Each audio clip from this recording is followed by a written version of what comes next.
ये कहानी है कॉलेज के 5 दोस्तों की। इनकी एक छोटी सी ट्रिप जो एक भूतहा माने जाने वाले बीच पर थी, वो एक खौफनाक रात में बदल गई। एक ऐसी रात जिसने उन सबको हमेशा के लिए बदल कर रख दिया। ये कोई मामूली कहावत नहीं थी, ये तो मयूर की दादी की दी हुई एक सीधी सीधी चेतावनी थी। एक ऐसा नियम जिसे तोड़ना उन दोस्तों के लिए एक बहुत ही भयानक गलती साबित होने वाली थी। कहानी की शुरुआत होती है कॉलेज के 5 दोस्तों से, मयूर, कुशल, नील, रिया और आरव। ऑनलाइन रील्स और लोकल किस्सों में उन्होंने सूरत के पास दुमास बीच के बारे में बहुत सुना था, तो बस उन्होंने वहीं जाने का फैसला कर लिया। एक ऐसी जगह जो अपनी भूखा कहानियों के लिए कुछ ज्यादा ही जानी जाती थी। देखिए, उनका प्लान तो बिल्कुल सीधा साधा था। पास में ही मयूर का गांव था, तो वहीं उसके घर पे रुकना था। दिन के उजाले में बीच घूमना था और सूरज ढलने से बहुत पहले वापस आ जाना था। पर जैसा कि अक्सर होता है, असलियत उनके प्लान से कई ज्यादा डरावनी निकली। अगली दोपहर जब वो लोग दुमास बीच पर पहुंचे तो पहली नजर में तो सब कुछ नॉर्मल लग रहा था, लेकिन यहीं से उनकी बेचैनी की शुरुआत हुई। उन्होंने कुछ ऐसा देखा जिसकी उम्मीद उन्होंने बिल्कुल नहीं की थी। वहां पहुंचते ही ऐसा लगा जैसे किसी मेले में आ गए हों। लोग पानी में खेल रहे थे, बच्चे गुब्बारे लेकर दौड़ रहे थे। मतलब इस जगह की डरावनी कहानियों से ये माहौल बिल्कुल ही अलग था। एक पल के लिए तो उन्हें लगा कि सब कुछ बस अफवाह है। और फिर रिया ने वो सवाल पूछा जिसने पूरा माहौल ही बदल दिया। उन्होंने नोटिस किया कि बीच की रेत नॉर्मल नहीं थी, वो अजीब तरह से काली थी। और ये उनका पहला इशारा था कि इस जगह में कुछ तो है जो ठीक नहीं है। इस काली रेत के पीछे की वजह और भी ज्यादा डरावनी थी।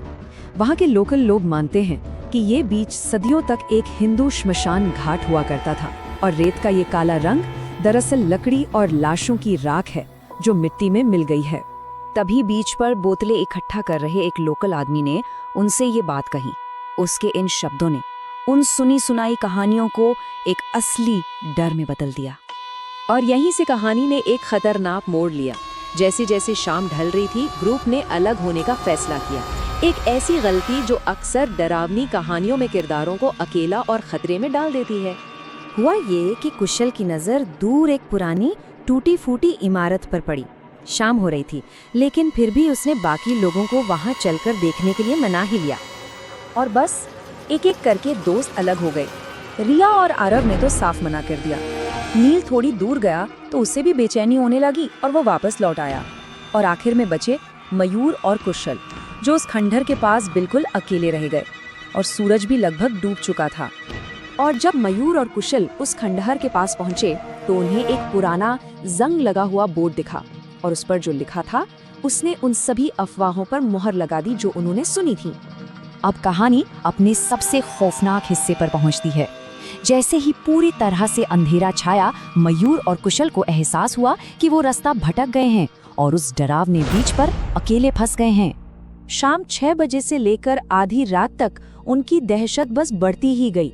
बाकियों से उनका कांटेक्ट टूट गया, उनके फोन एक एक करके बंद हो गए और वो उस घने अंधेरे में पूरी तरह से अकेले रह गए।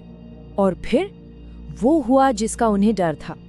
अंधेरे में चारों तरफ से एक मीठी मुलायम सी आवाज ने कुशल का नाम पुकारा। यह आवाज किसी एक दिशा से नहीं, बल्कि ऐसा लग रहा था जैसे हर तरफ से आ रही हो, जिसने उनके डर को और बढ़ा दिया। इसके बाद जो हुआ वो और भी ज्यादा पर्सनल और डरावना था। मयूर ने अपनी दादी की आवाज सुनी, वही दादी जो 8 साल पहले बिना किसी सुराग के कहीं गायब हो गई थी। इसके बाद तो मानो डरावनी घटनाओं की झड़ी ही लग गई। अचानक जलती लकड़ी की गंध आने लगी, कुत्तों के भौंकने की आवाजें, राम नाम सत्य है के नारे, और यहाँ तक कि समुद्र से निकलती एक विशाल चमकती हुई परछाई।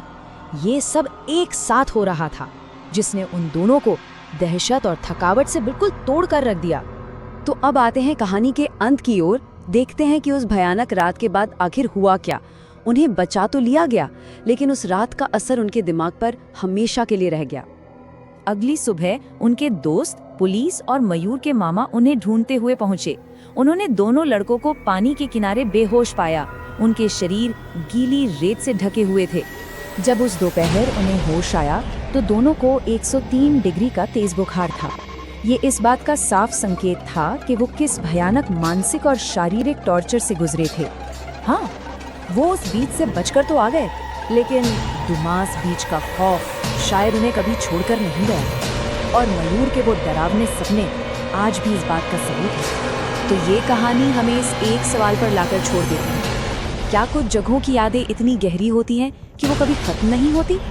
दुमास बीच की एक कहानी हमें किंवदंतियों, यादों और उन जगहों के बारे में सोचने पर मजबूर करती है जिनका अतीत बहुत स्याह रहा है।